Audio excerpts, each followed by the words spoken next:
He came, he saw, and he always seemed to conquer. He had an eye for beauty. He understood what people wanted. He took plastic shit and made it classy. In 2007, Steve Jobs introduced a product that would make Apple the richest company on the planet. Steve Jobs was a master at teasing new technology to people, and everyone turned up to Macworld thinking they were seeing a new iPod or a new Mac. He was showing them something vastly different, something new and something that was going to change the world, and he did it like the master that he was. Every once in a while, a revolutionary product comes along that changes everything. An iPod, a phone, and an internet communicator. An iPod, a phone. Are you getting it? And we are calling it iPhone.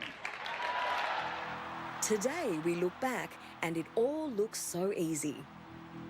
But the product launch of one of the most popular products ever could have gone disastrously wrong, and Apple's fortunes along with it.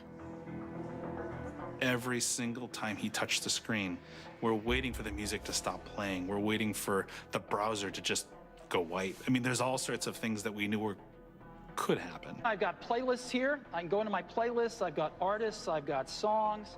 The stress level is through the roof. You've never seen behind stage a more angsty, miserable group of people. Jobs' team is stressed for a good reason. The iPhone that Steve is holding doesn't really work. We had a very careful path. It was called the golden path that Steve had to follow. He had to do exactly these things in exactly this order. And if he didn't, it could crash. What the rapt audience doesn't know is that to avoid these crashes, there are several iPhones in the lectern, with Jobs discreetly switching between them.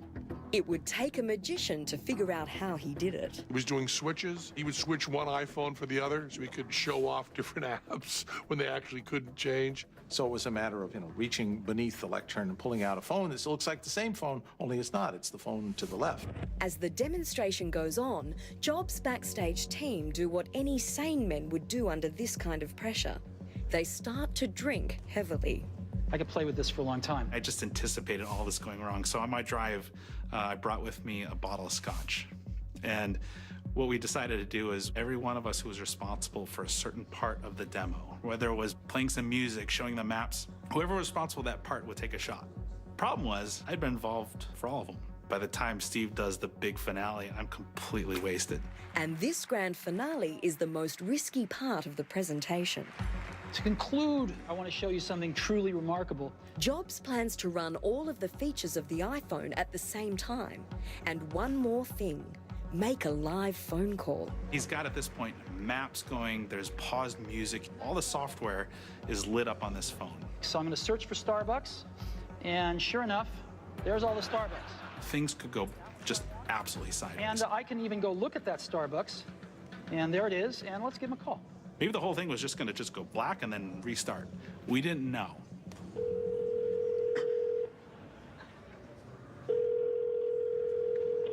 Good morning, Starbucks. How can I help you?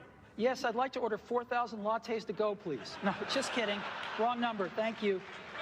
Bye-bye. The Force was with Steve Jobs that day, which prevented a farce. It was the first time any of us as a group saw just a perfect demo. I mean, we'd never seen the whole thing go off without a hitch. I personally was unaware of any significant glitches that were taking place. How beautifully it seemed to function was compelling. And 6 months later, the world got to stand in line for the very first time.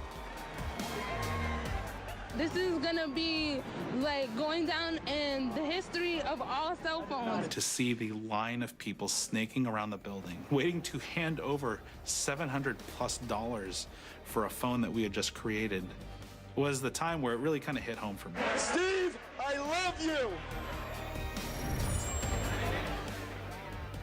The iPhone becomes the fuel for a new fire of social media. The internet experience became usable, became real, became tangible, became popular. That was where the iPhone excelled. How's the smartphone changed our lives? It's changed everything. Everything is trackable, filmable, shareable. You can use it for basically any function that you want to do. You can do it better by using a smartphone. The impact of it is unprecedented human connectedness.